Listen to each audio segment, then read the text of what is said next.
Assalamualaikum warahmatullahi wabarakatuh. Perkenalkan, nama saya Tahira Amalia Zuliza dengan NIM G1B024100.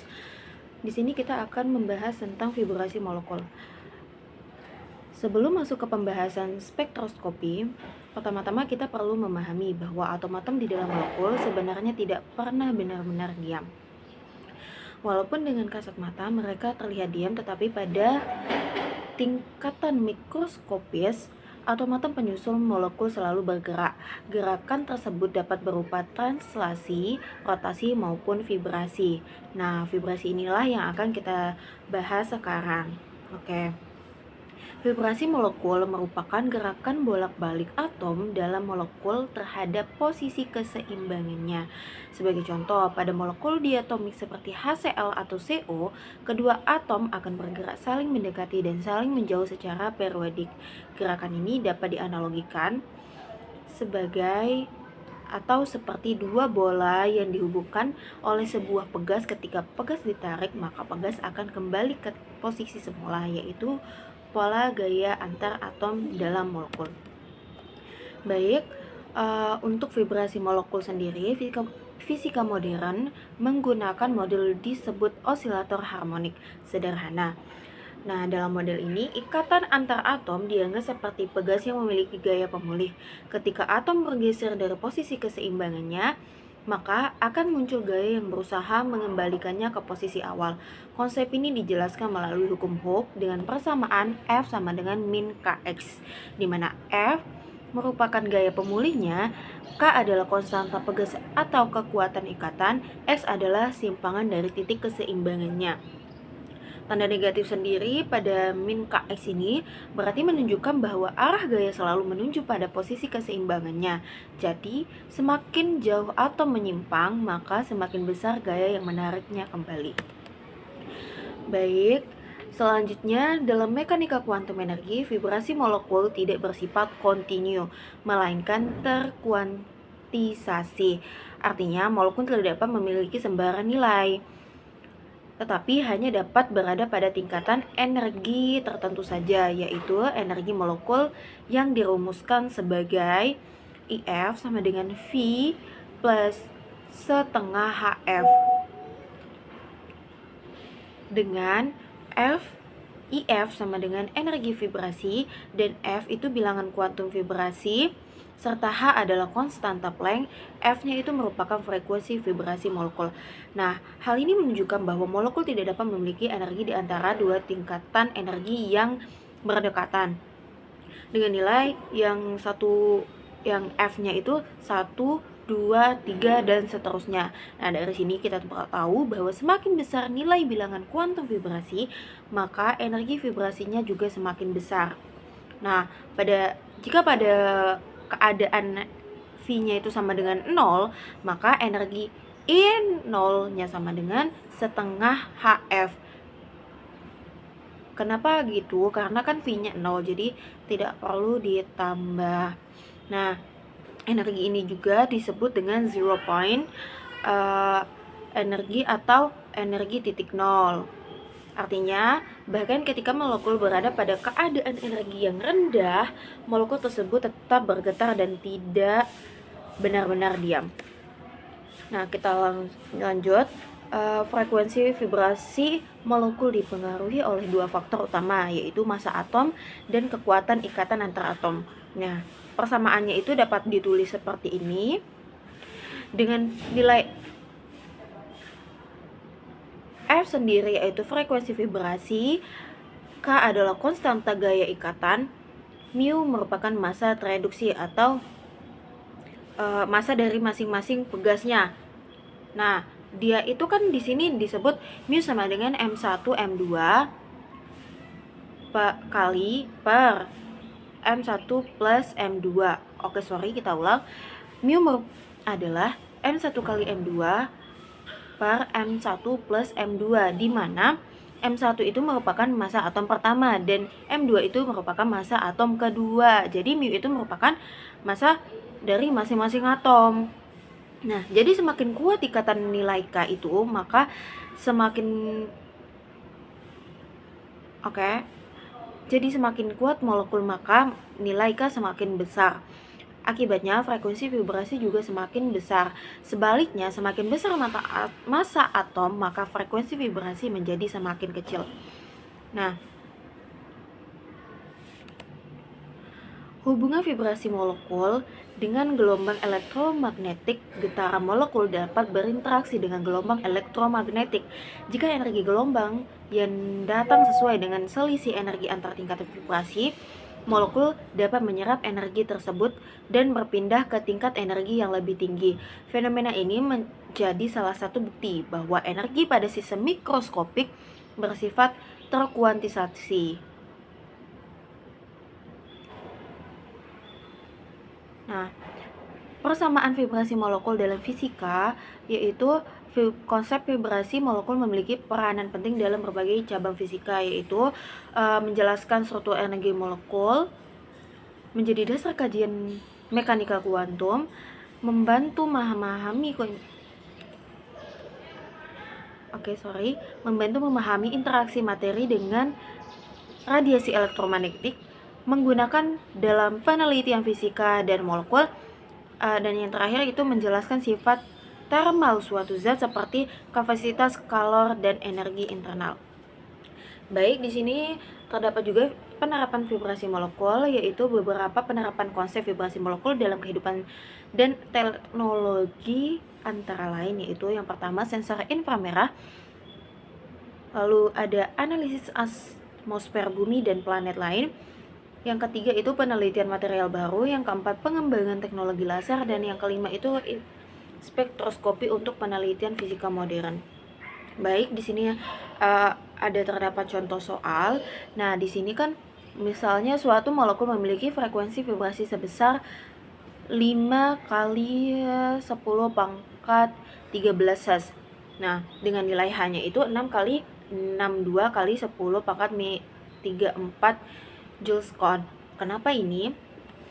Karena nilai H-nya itu sudah diketahui, teman-teman. Nah, yang kita hitung adalah vibrasi dalam keadaan 0. Berarti dia tuh minta yang 0 point. Oke. Jadi IF-nya sama dengan F plus setengah HF kan? Oke, sorry. IV V ada sama dengan V plus setengah HF. Nah, karena V-nya itu 0, maka E0 0 plus setengah HF kan 0. Kita masukin aja dulu. Nah, jadi hasilnya itu setengah HF. Kenapa begini? Karena kan 0, jadi dihilangkan aja.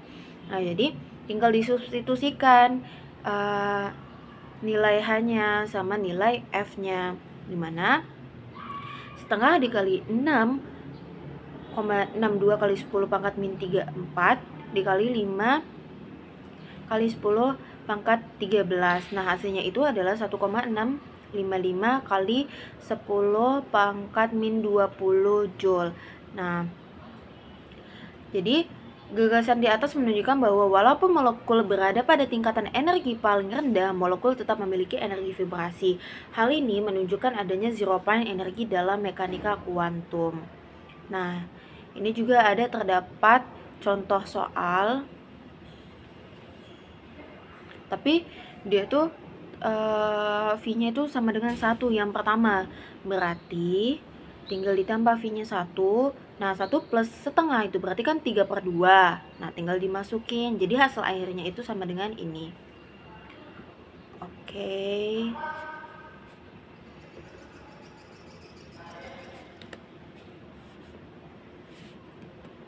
Baik, selanjutnya kita masuk ke jenis-jenis vibrasi molekul. Nah, berdasarkan bentuk getaran atom-atom penyusunnya, vibrasi molekul secara umum dibedakan menjadi 2 bagian yang utama, yaitu vibrasi uluran atau stretching vibration dan bending vibration. Nah, kedua jenis atom ini terjadi karena kedua jenis vibrasi ini terjadi karena atom-atom berada dalam molekul selalu bergerak di sekitar posisi keseimbangannya. Akibatnya adalah energi yang memiliki molekul. Setiap jenis vibrasi memiliki karakteristik gerakan yang berbeda sehingga menghasilkan frekuensi dan energi vibrasi yang berbeda pula. Nah, sekarang kita bahas tentang vibrasi uluran atau tarikan, yaitu stretching vibration. Nah, stretching vibration ini terjadi akibat perubahan panjang ikatan antara atom tanpa mengubah sudut ikatan. Pada vibrasi ini, atom-atom bergerak saling mendekat dan saling menjauh sepanjang sumbu ikatan. Nah, gerakan tersebut menyebabkan ikatan mengalami pemanjangan dan pendekatan secara periodik. Vibrasi uluran umumnya membutuhkan energi yang jauh lebih besar dibanding vibrasi tekukan atau bending karena melibatkan perubahan langsung pada panjang ikatan. Nah, di sini juga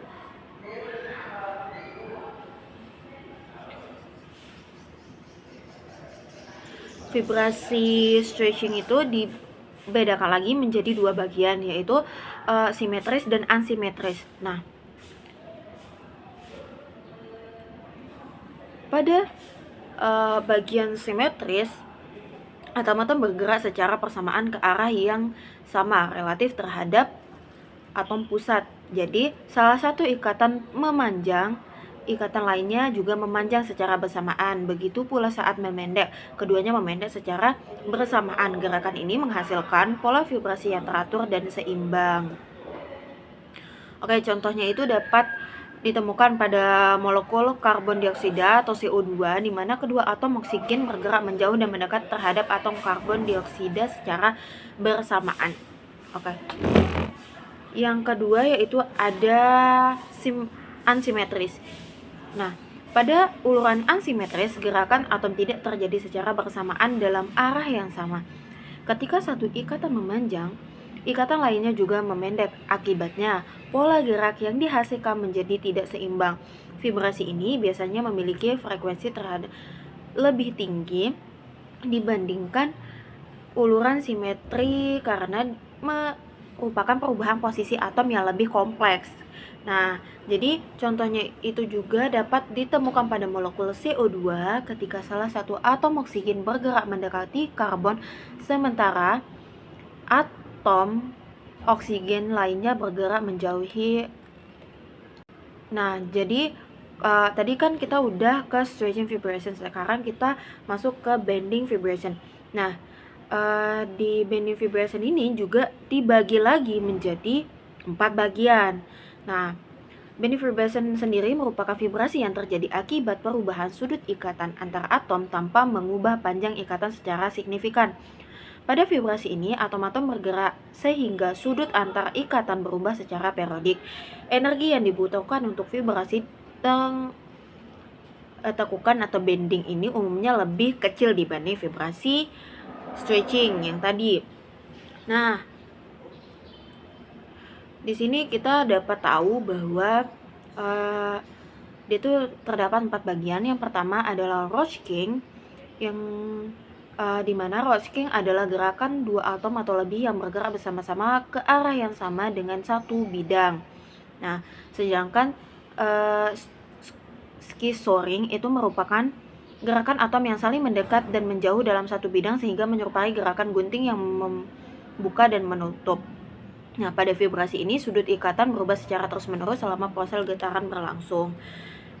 Nah, yang ketiga itu ada wedging. Wedging itu terjadi ketika atom-atom bergerak keluar dan masuk bidang secara bersamaan dengan arah yang sama. Jika bidang molekul dianggap sebagai permukaan dasar, maka atom-atom bergerak naik dan turun secara serempak terhadap bidang tersebut. Nah, gerakan ini menyerupai kibasan atau lambaian. Yang terakhir adalah ada twisting, di mana twisting ini adalah gerakan atom keluar dan masuk bidang dengan arah yang berlawanan. Ketika satu atom bergerak ke atas bidang, maka atom lainnya juga bergerak ke bawah bidang. Gerakan ini menghasilkan efek seperti puntiran pada molekul sehingga dinamakan twisting.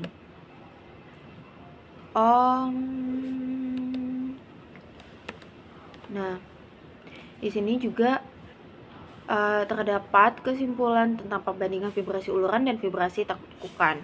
Di sini bisa dilihat sendiri. Nah, jadi kesimpulannya adalah vibrasi molekul merupakan gerakan periodik atom-atom dalam suatu molekul di sekitar posisi keseimbangannya. Akibatnya adalah adanya energi yang memiliki molekul dalam fisik molekul. Dalam fisika, vibrasi molekul dapat dijelaskan menggunakan model osilator harmonik sederhana yang mengikuti hukum Hooke, sehingga gerakan atom dapat dianalisis sebagai gerakan harmonik. Menurut mekanika kuantum, energi vibrasi tersebut bersifat terkuantisasi, artinya molekul hanya dapat memiliki tingkat energi tertentu dan tetap memiliki energi minimum yang disebut zero point energi meskipun berada pada keadaan dasar, yaitu V-nya yang 0 yang tadi. Oke. Frekuensi vibrasi molekul dipengaruhi oleh kekuatan ikatan dan massa atom penyusunnya, di mana ikatan yang lebih kuat menghasilkan frekuensi yang lebih tinggi. Berdasarkan untuk gerakannya, vibrasi molekul dibedakan menjadi vibrasi uluran atau stretching dan vibrasi tekukan atau bending, yang memiliki masing-masing karakteristik tersendiri. Pemahaman mengenai vibrasi molekul sangat penting karena menjadi dasar dalam kajian fisika atom dan molekul serta memiliki berbagai penerapan dalam teknologi modern seperti sensor inframerah, penelitian material, analisis atmosfer, dan pengembangan teknologi berbasis interaksi antar materi dan gelombang elektromagnetik. Jadi sekian dan terima kasih. Wassalamualaikum warahmatullahi wabarakatuh.